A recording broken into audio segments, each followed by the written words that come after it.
वक्फ संशोधन कानून 2025 पर अंतरिम रोक लगाने की मांग पर मंगलवार 20 मई को सुप्रीम कोर्ट में सुनवाई शुरू हुई। कानून की वैधानिकता को चुनौती देने वाले मुस्लिम पक्ष की ओर से पेश वरिष्ठ वकील कपिल सिब्बल ने कानून का विरोध करते हुए दलील दी कि कहा जा रहा है कि यह कानून वक्फ की सुरक्षा के लिए है, जबकि इसका उद्देश्य वक्फ पर कब्जा करना है। उन्होंने कहा कि कानून इस तरह बनाया गया है कि बिना किसी प्रक्रिया का पालन किए वक्फ संपत्ति छीन ली जाए।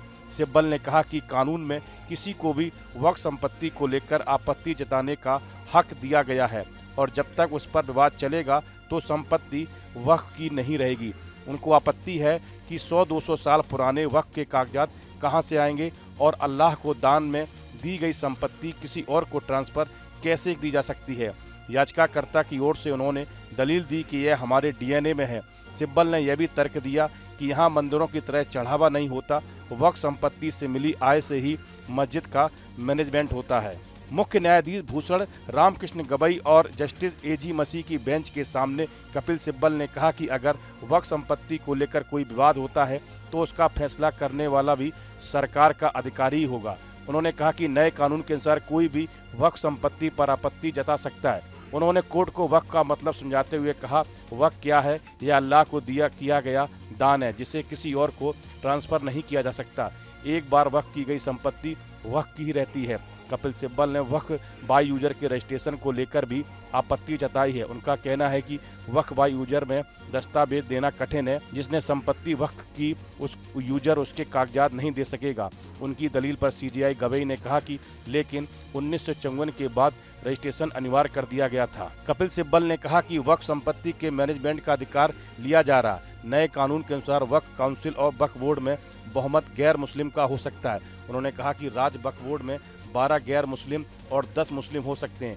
पहले जिन पदों पर चुनाव होता था उनमें राज्य सरकार का नामित प्रतिनिधि भी हो सकता था, लेकिन अब यह कोई भी हो सकता है, जबकि पहले सिर्फ मुस्लिम ही हो सकता था।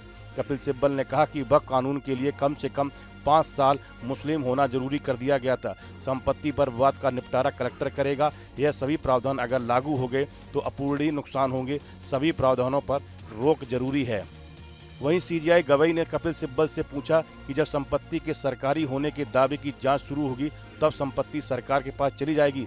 कपिल सिब्बल ने कहा, जी हाँ, बिना किसी सुनवाई के ऐसा होगा और संपत्ति को विवादित कोई भी व्यक्ति बता सकता है। जांच होते ही वक्फ बोर्ड का कब्जा खत्म हो जाएगा।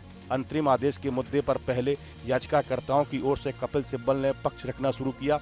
हालांकि इससे पहले केंद्र सरकार की ओर से पेश सॉलिसिटर जनरल तुषार मेहता ने कोर्ट से कहा कि कोर्ट ने अंतरिम आदेश के पहलू पर 3 मुद्दे तय किए थे और उन तीनों मुद्दों पर केंद्र सरकार ने अपना जवाब दाखिल किया है। केंद्र सरकार द्वारा लाए गए वक्फ संशोधन अधिनियम को लोकसभा और राज्यसभा से पास कर दिया गया है। साथ ही इस कानून को राष्ट्रपति द्रौपदी मुर्मू ने भी मंजूरी दे दी है। इसी मामले को लेकर कई नेताओं और संगठनों ने सुप्रीम कोर्ट में याचिका दायर करते हुए वक्फ संशोधन विधेयक 2025 को गलत बताया था। इस वीडियो में फिलहाल इतना ही। आप बने रहिए न्यूज नेशन के डिजिटल प्लेटफॉर्म के साथ। न्यूज नेशन अब व्हाट्सएप पर खबरों के ताजा अपडेट के लिए न्यूज नेशन के इस क्यूआर कोड को स्कैन करें।